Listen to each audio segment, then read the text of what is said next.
What is up, guys? Welcome back to CageChat MMA. We're here for the UFC Vegas 15 recap, of course, and we'll be mentioning Mike Tyson versus Roy Jones Jr. later on in the show, of course. But Anthony Smith returned to winning weights after what was a very effective and fantastic performance there from Lionheart last night, or Saturday night, should I say, from Devin Clark. And of course, these two were supposed to be on the co-main event that night, but were pushed up to the main event after Curtis Blades and Derek Lewis fell through on Friday due to a positive COVID test. And, the card on paper was, you would say, weaker than what we've seen. But as has been the nature of 2020, those weaker cards have really performed and really delivered some excellent fights. We was there again last night. Anthony Smith, as we mentioned, Devin Clark in the main event. And, Devin Clark came out all guns blazing in that first minute and a half of that first round. And he put on a good showing. You're sat there thinking, maybe Anthony Smith just isn't there anymore in terms of, he's a quality fighter, but maybe his capability isn't there anymore. But Devin Clark, with all the ability and persistence in his game there, Anthony Smith showed why he's a fighter on 50 fights with 34 professional wins. And he took Devin Clark down with ease and then submitted him pretty soon after that. And it puts him back in the win column, the first win of 2023 after consecutive losses to Glover Teixeira and obviously Alexander Rakic. And it's something that Anthony Smith probably needed to end that year. Another loss tonight, or this weekend, shall we say. Probably would have seen him cut from the UFC, I'd imagine. Once you hit that 3-fight loss streak, he thought for a title not too long ago. What more has he got to do in the division? He's lost to those that are on the up, and you could almost argue that he's on a downward spiral. But he fixed that on Saturday night. Now, of course, we're not expecting him to fight for a title anytime soon. He's probably 2-3 wins away from a title shot, and we've still got the likes of Yuri Prochazka. We've got Dominic Reyes that's still there. We've got Glover Teixeira who's probably fighting for a title next against Jan Blachowicz, and obviously it was Adesanya from the middleweight division who put in a stellar performance over the weekend with the commentary as well. But if we look at the light heavyweight rankings, of course, Anthony Smith in the 7th. If you want to get your matchmakers' hats out, leave your comments down. Put your comments in the section below. Of course, if you're on Facebook and if you're on YouTube, make sure to hit that subscribe and follow button. But you're probably booking him against Volkan Ozdemir, perhaps. Johnny Walker needs to fight. Johnny Walker's a big name in main event with Anthony Smith, or a 3-round co-main event. You'd be expecting fireworks from both of those sort of fights at least. But he does put Anthony Smith back in that win column, which he very much needed. Well, after 3 losses in 4 fights will be against the most elite opposition, and that win be against Alexander Gustafsson. Before he had win, he's already beat Ozdemir in fact, so you might not want to reboot that fight. That was a 3rd-round rear naked choke, but you could rebook it, I guess. But you're probably looking more towards Johnny Walker and Paul Craig, who obviously beat Shogun Rua last week at UFC 255.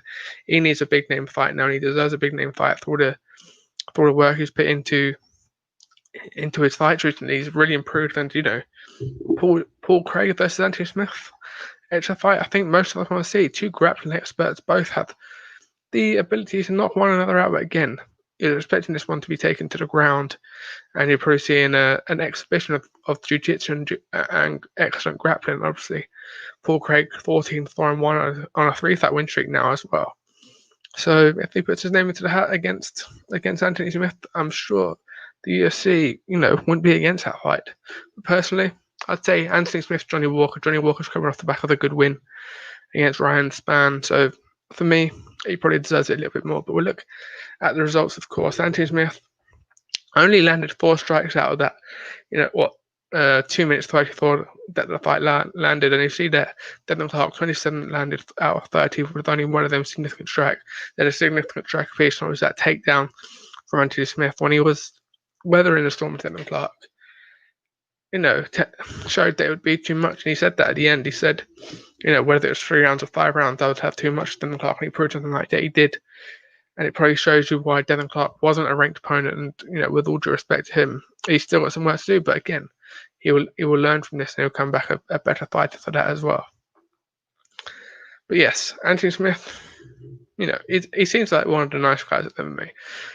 So to see him get back in the win column is very much, admirable and admired, I think, from the UFC and the MMA community. You don't see too many shitting on Anthony Smith. Obviously, Miguel Baeza and Takashi Sato was the new main or new co-main event, should I say, this weekend, of course. And Miguel Baeza, obviously undefeated at 9-0, he was when he stepped into the cage, and showed why he's an undefeated fighter, and showed why he's a heavy prospect and one to look out for in the near future. Only 28 years of age, up to 10-0, and he put Takashi Sato out in that second round with a neat arm triangle choke, of course. So, that's 3 finishes out of 3 in his last. Well, 3 finishes out of the last 3 fights, of course, against Matt Brown, Hector Ordena, and Takashi Sato, all fantastic wins, and in different methods as well. One ground and pound, one left hook, and one submission. It's going to look phenomenal on his record. He's going to be looking to push on to that top 15 now. Whether you're looking at this is a welterweight fight, so you're looking at your Mike Perry's, your Tim Means, maybe you're looking at those fighters that are in around that 15th to 20th spot, maybe a little bit further down to 25. And once he gets to 12, I know you'd be expecting to see him in the rankings, of course. But Dana seems to like him. The fans seem to love him. And, you see that with Dana White coming out and saying he could be the Puerto Rican star that the UFC almost needs to expand that little market, you could say. But Miguel Baeza, he put in a phenomenal shift on the weekend. A rather quick look, of course. 43 out of 82 strikes landed, 40 of them significant out of 73, 1 takedown out of 2, and then obviously you got 15 out of 30 strikes and significant strikes there for Takashi Sato, which, probably weren't his best performance on the night, but I'm sure he'll bounce back from that one. That 16-3 is very experienced now. And, sometimes on the night, you just don't perform as you would expect or as you wished. So, yeah, he is, coming into this fight, he's on 3 wins out of his last 4. But now he's 3-3 and 6. So, it is a tough one. But again, Miguel Baeza is very much on the up and someone who, within the next year, we expect him to fight ranked oppositions. Now, for me, the unofficial fight tonight, these two didn't get a 50k bonus with Parker Porter, Josh Parisian. Those two went, it was a heavyweight fight, but it looked like it was a welterweight fight the way they were striking, almost like featherweightish, you could say. These two put on a pressure for 3 rounds that I hadn't seen in a heavyweight division for a long time. And obviously, you got Parker Porter at 11-6. And also got Josh Parisian at 13-4. So these two are very experienced.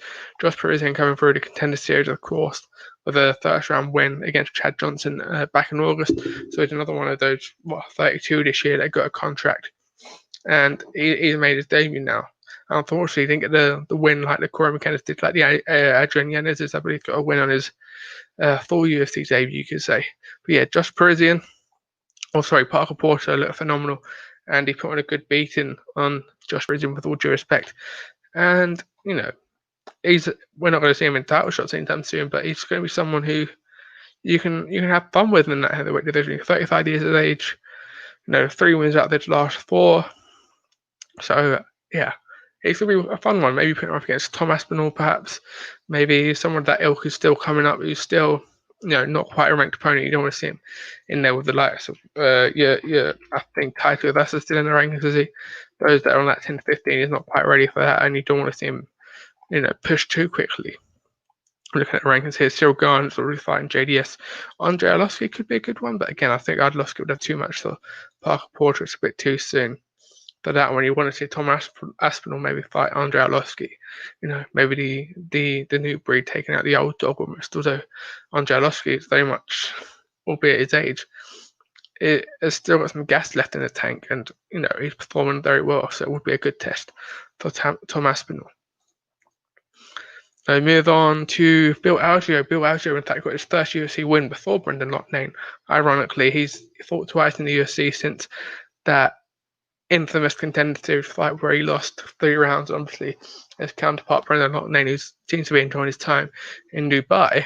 If you're looking at his socials, he didn't get a contract, but Bill Algeo's come back with his first UFC win against Spark Carlisle, and it'd be buzzing with that. He put on a very fantastic and professional performance. Spark Carlisle, how difficult he is to get out of there. He's someone who always he's got that freak zombie sort of nature about him where he just doesn't get knocked out, and that's 2 losses in a row for him now. With Billy Quarantillo and Bill Algeo. He doesn't like the name Bill, does he? So, yeah, Spark Carlisle, he's not going to get cut, is he? He's someone who the fans seem to love because of his his ability to take a punch and make a fight is exciting. But BLGO, congratulations to you for getting a UFC win. Not everyone can step in there and say that they've got a UFC win, and the fact that I'm sure 12 months ago when you got beat by Brendan Loughnane, I'm sure you would have had aspirations of the UFC, but obviously you would have been quite dented on that. So yeah, no hard feelings to BLGO, even if we are a little bit biased to our Brits. Now, Norma Dumont making her debut at bantamweight. She did miss weight. She came at 139, but she put in a fantastic performance against Ashley Evans Smith, who was coming up from flyweight, so maybe a bit of a disparity in terms of size and weight. Obviously, on the night, you're probably looking at 150, 160, maybe a push going up against 135, 140-ish. You'd imagine at least. I don't know what Ashley Evans Smith's weight cut is like, but she got her first UFC win. Obviously, she lost to Megan Anton in that featherweight division actually it started this year back in February. Wow, that feels ages ago now. I thought that was 2019-ish. But yeah, she beat Ashley Evans Smith on what was a very good decision win. It wasn't one that you put up trees, but again, I feel like one that she put down to missing weight due to female troubles. Obviously, you can't help Mother Nature in that sense, but she gets a weight there. I think if you're moving down a weight, you might get one shot in terms of missing weight. You might get one free pass, but you did sign a contract and know what weight you was at. But again, I'm not going to be too hard on Norma Dumont. She got a good win over Ashley Evans Smith, who could be cut in the near future. 4 losses out of 5. That win up against Beck Rollins, albeit a very good win. It's not one where you can say she deserves to be in the UFC for that win, and that might be a bit harsh, but yeah, 4 losses out of 5 is definitely, the sort of form that sees you get cut from the UFC nowadays, especially as you mentioned with the Contender Series, giving out 30 contracts.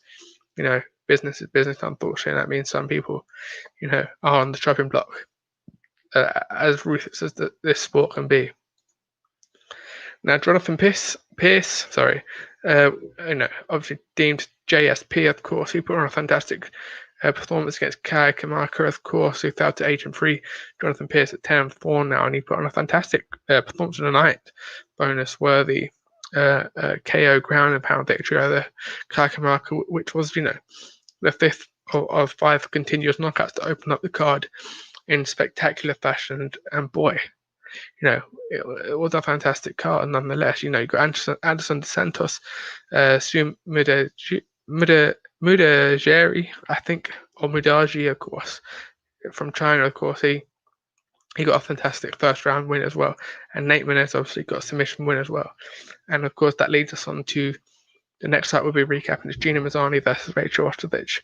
And we go to the stats for the night on that. Obviously, you look at Gina Mazzani making her flyweight debut coming down from bantamweight, and what a fantastic performance that was as well. 106 strikes landed out of 216, 72 significant strikes out of 162, and 7 out of 12 takedowns. It was an absolute. It wasn't too one-sided, but it would have been a 30-27 had it gone the full distance. Unfortunately, those 2 kicks to the body of Rachel Ostovich meant that she was unable to continue 2 heavy kicks to the leather as well, shut the body down, and that was that. But Ostovich 49 out of 106, 41 out of 95 significant, and 0 out of 1 takedowns attempted as well. For me, I did say before this that whoever lost this fight probably would have been cut from the UFC because their records aren't phenomenal. You've got 7-4 up against Thor and 6 now. Rachel Ostovich has had a tough time, of course, and she's very marketable and she's doing phenomenal work. I hear she's launching a business. That was over the broadcast with Paul Felder and Brendan Fitzgerald. But do you see her go to maybe a Bellator or maybe move down to Invicta, maybe get a little bit more? Under her belt, a little bit more experience. She is 29 years of age. She's still got, a lot of her career left ahead of her. And, as we mentioned, she is marketable. There's someone who you can build a star from. It's just that she's got to start winning fights now. But yeah, Gina Mazzani, what is she, 7-4, as you mentioned, getting out of that loss against Juliet Avila, of course. She's now 2-2 in her last 4 fights. And she looks good at flyweight, and she can keep continuing and getting wins there. Maybe she's finally found the division for her. Obviously, she's part of James Krause's Glory MMA now, and it seems to have done her the world of good to have this one camp there. and if she's moved there on a full-time basis, I'm sure we'll see a lot better for her. Her weight's going to be obviously under better control, and that means she's fighting females and opposition that are more her weight class, and maybe at level, maybe there's not such a disparity and disadvantage in the weight in terms of fighting a bantamweight when you're maybe more on the natural flyweight perhaps. So yeah, I thought that was a good showing from her. I think it's difficult to matchmake at the moment, but yeah, she's definitely going to be okay. There's going to be nothing. Maybe put up against a Molly McCann, maybe that'd make a good fight, I think. And obviously Molly McCann, is always game as anything coming from Liverpool and repping the UK, of course, the first female from England to get a win in the UFC, a phenomenal work for it. But that would be a good fight, and we want to be able to see if the Rachel Rostovich though maybe is an Invicta, maybe she come through the Ultimate Fighter, of course. She lost that armbar against Paige Van Zandt, so she's on four losses you could count. One of those being the exhibition and on the Ultimate Fighter, 4 losses in 5 fights. So you feel sorry for it, you have to. But again, I wouldn't mind seeing her in Invicta or a Bellator maybe, and I think she could come back to UFC with, I do think it'd be tough to cut her because I did see a lot. She's tough as hell, and all the plaudits go to her for her toughness. It was many times where you're thinking Gina Mazzani is going to get the finish here, and it wasn't for the lack of want or trying and the push of the Paige Rostovich that it took Gina Mazzani to the 3rd round to finally get that finish on the night. Now, talking about finishes, we can't not talk about Tyson versus Jones, can we? It was almost laughed at when it got announced. Mike Tyson, 54, against Roy Jones Jr., 51 years of age, stepping into the boxing ring on an exhibition basis. The main card as a whole, obviously, had Jake Paul versus Nate Robinson on there. Jake Paul is a controversial character. Nate Robinson came from the NBA, of course. But you know what? All plaudits to them. They put on a fantastic event. Mike Tyson, Roy Jones, they put on a good exhibition. I think the term exhibition was it suits the result of the fight. At least it was a draw, and obviously you had all these different rulings in place that many outlets were thinking that is it going to be an exhibition of the bout? Is it going to be heavy sparring? Is it going to be a full blown out fight? And I don't think it was ever planned to be a full blown out fight, but it was just these two showing off class and skill while Mike Tyson launches this new sort of league series of legends. But it was a good fight. It was good entertainment. Obviously, Snoop Dogg on commentary, a lot of people have clowned him, saying he isn't good enough. He wasn't, there for pure reasons. And I think on, if it was AJ Pula then a couple of weeks and Snoop Dogg's on the mic, that probably would make it more fun. But you're probably thinking, maybe this isn't place for him. But the event that was on on Saturday night, Sunday morning for the UK lot, Snoop Dogg on the commentary wasn't a bad thing. It, brought some light entertainment to a good night of script. The production of the show was fantastic. Well, sometimes you might have, high class or talent, low level production, and it does ruin it. But I thought the white ring aesthetic in terms of the dark room, worked very well. And obviously, you had the music in between. Now, where it does get a little bit serious is this Jake Paul and Nate Robinson fight. Jake Paul put a beating on Nate Robinson, knocked him down 3 times, and then eventually that third one, I think it was a clean and brutal knockout that left Nate Robinson down for a little while. Now, this is where it does get a little bit tricky, doesn't it? Obviously, we want to see people fight. You've got to give respect to those that get into the ring, but you have to make sure it's under the right circumstances and the right conditions. Jake Paul's been boxing, quote unquote, if you want to call it, he's been training at least since March 2018, April 2018. Nate Robinson started it 6 months ago. He pretty much done a summer camp for boxing and stepped in a ring on a Mike Tyson card. Now, yes, he's an athlete and an NBA star that's had a very successful career getting to the top of basketball, and you can't take that away from him. But you can't just step into the ring. You don't play boxing. You don't play MMA, and it's making Jake Paul, the win against Anderson Gibbs, the win against Deji, you can look at him and say they're a bit of fun, but one, it'd be able to zig up, and one, it could get him viciously hurt. He's now 2-0 as a pro, and you don't see him fighting anyone. He called out Dylan Dennis. I think that fight does get happened and does get made. And he fights maybe probably KSI in that YouTube world.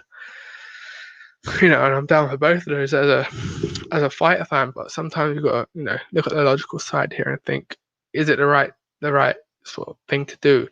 I put health at risk.